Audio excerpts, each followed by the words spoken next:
Моите хазяи. Елин Пелин.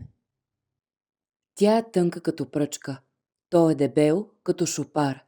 Дали тая нееднаквост е всяла вечна вражда помежду им? Всяка сутрин съм свидетел на чудни драми и комедии.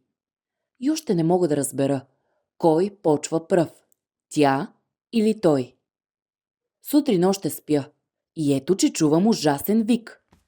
Ах, чудовище! Пищи тя. Умори ме! Усойница! Усойница си ти! Възразява неговият дебел глас. Ти си звяр! Вълк! Тя почва да пищи. След малко се захваща една грозна и смешна тупордия.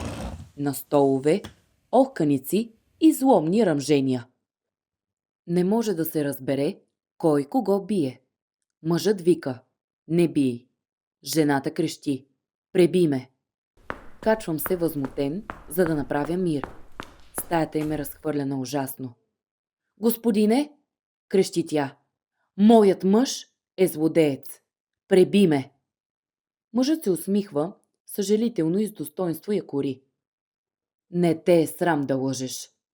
О, Боже, Боже, до кога, до кога, до кога? Заридава тя и се хвърля на канапето. Безутешна и измъчена. До кога, до кога, до кога, до кога? От преди 5 години тя повтаря тоя отчаян вик. Почти всяка сутрин. И все така си живеят. До кога? Леките морски вълни. Елин Пелин. Стоя край морския бряг и гледам вълните. Като млади игриви момичета, те летят по безкрайното море и пеят диви и свободни песни. Мили, хубави вълни, починете си! Какви са тия вечни игри? Вълните плискат по брега, смеят се и думат. Какво трябва на вас, поетите? Та вечно ни питате. Къде летим? Защо се бием в бреговете? Защо шумим? Защо играем като безумни? Ние сме свободни, весели вълни. Нам никакви закони не тежат.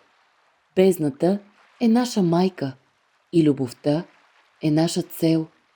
Прегръщаме скалите, целуваме бреговете и умираме щастливи. Нам никакви закони не тежат. Да живее свободата. Летят леките вълни, летят по безкрайното море, като млади, игриви момичета и пеят диви и свободни песни. Урисници. Елин Пелин. Тъмна е нощта. Унило вятърът пищи и бие с жълти листа по прозореца. В полето куче вие зловещо. Глас някой стене в нощта. Старата върба плачевно скърча в двора. Вратата на стаята ми полека се отвори. Влязоха една по една 2 беззъби грозни баби, а след тях младо хубаво момиче с венец от увехнали полски цветя. И трите бяха облечени в дълги бели ризи. Влязоха и седнаха зад вратата една до друга. Ние сме урисниците, каза едната. Какво търсите тук? Рекох им аз. Нима като съм роден, вие не сте прокобили над люката съдбата ми?